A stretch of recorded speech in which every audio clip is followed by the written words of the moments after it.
how do we talk to and with each other? How do we maybe do less telling? Because communication isn't just about sharing information, it's a two-way street. How do we ask more questions?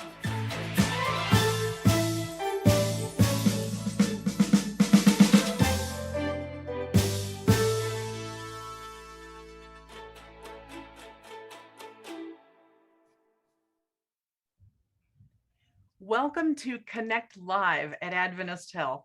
I'm your host, Joyce Newmyer, the Chief Culture Officer of Adventist Health. Today, we're going to be talking about our Mission Summit in 2022. We're going to be talking about Adventist Health's well-being work in Miami. And then last, we'll talk about tattoos and new starts. But first, let me say that we are looking forward to the Mission Summit like we look forward to few other meetings in our company, because it's not just a meeting, it's an experience. Our Chief Mission Officer, Alex Bryan, has announced that our Mission Summit will be January 27 and 28 of next year. Our focus will be home, the kind of home where you feel belonging and where you are valued and where you feel loved. And we'll be hosting this at our home office in Roseville, and we'll also be streaming it globally for everyone who's not able to be there in person. So we look forward to this happening again in January of 2022. So today I'd like to invite Bill Wing, the president of Adventist Health, and Ben Leedle, the president of the Wellbeing Division of Adventist Health, anchored by the Blue Zones, world famous Blue Zones. We're privileged to have both of you here with us today, so welcome.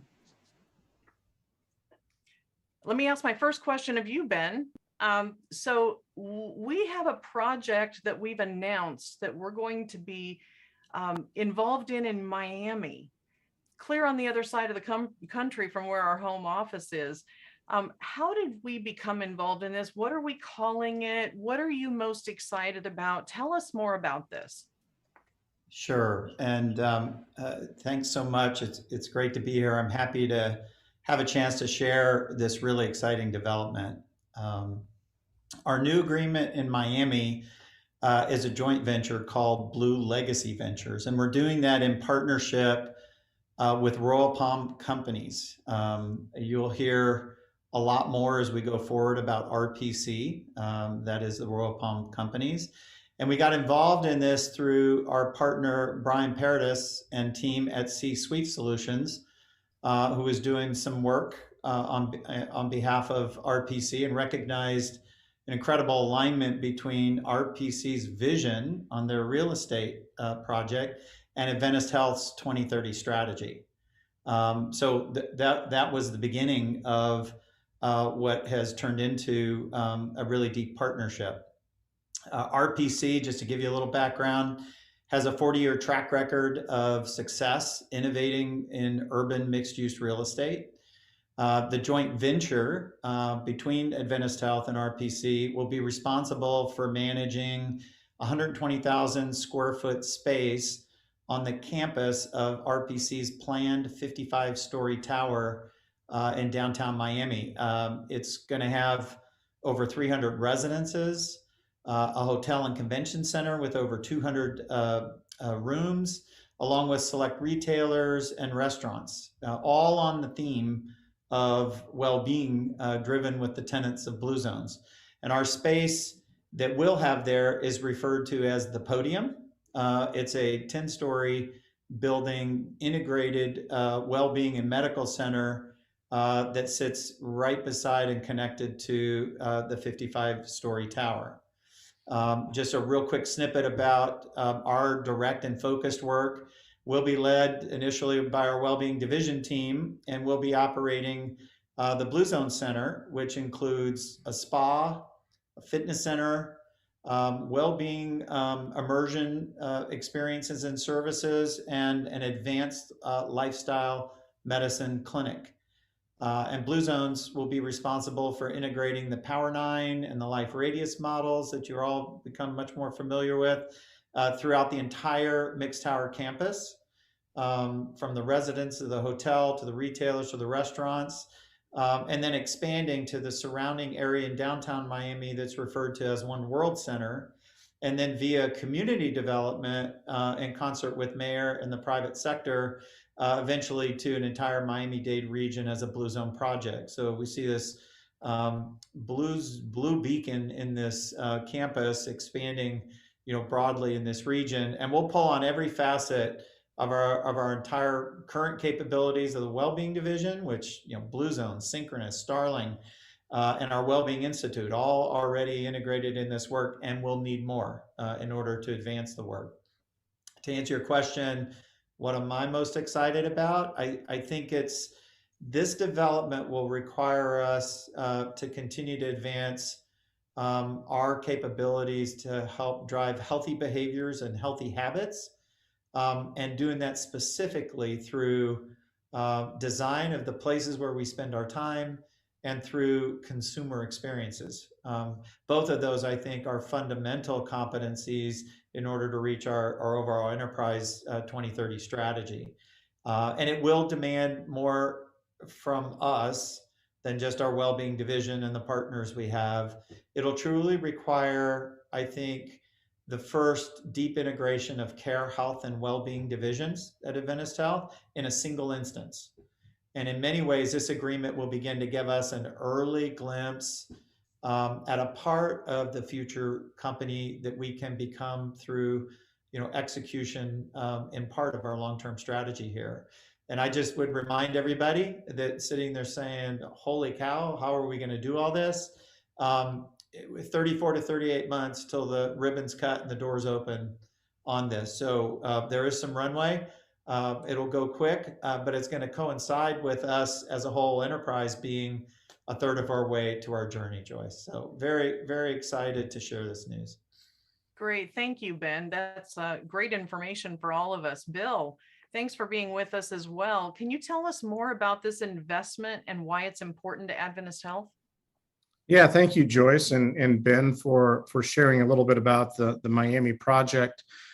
When you think about Adventist Health and our 2030 strategy, we're really trying to advance along three fronts: care, health, and well-being. And over the next decade, we're going to make investments in all three aspects of our strategy. When we think about care today, we think about our current footprint of 75 plus communities across 3 states.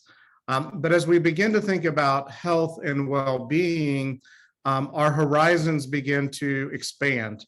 And today, with the acquisition of Blue Zones and the Wellbeing Division, they're already touching 20 plus communities across the US and global, representing 4 million individuals being impacted. And so part of our strategy for 2030 was the ability to expand both nationally and globally.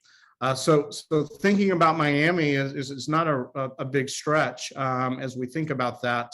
I know there's always concerns about, investment and how much investment, and we are deeply committed to care. And over the next decade, we're going to double our care footprint. And we're going to invest the majority of our dollars in that regard.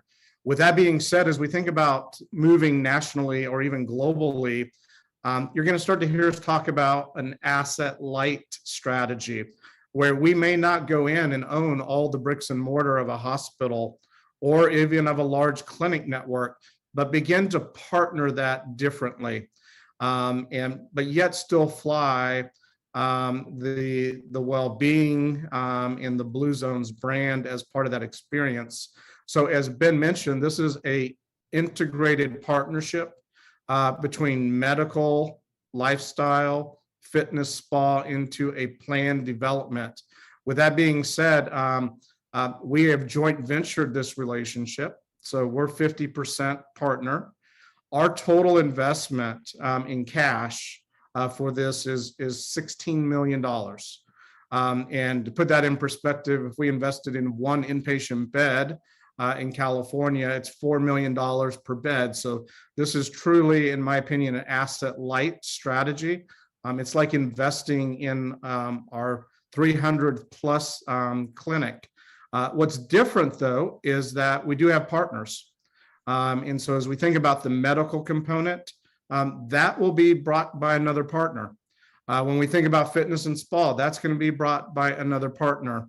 And so in many ways, we have kind of de-risked this relationship as it relates to investments. And I know another piece of this is, well, where's that investment coming from? That $16 million. Well, that's going to come from investment income. That's not going to come from the EBITDA or the margin that is being generated by any of our markets or hospitals today. And the last aspect of this is that $16 million investment is going to be over 5 to 6 years.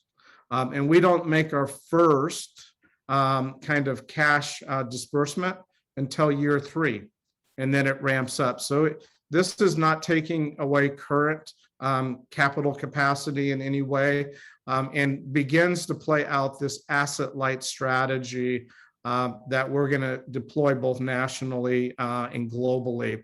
So I'm real excited about this opportunity.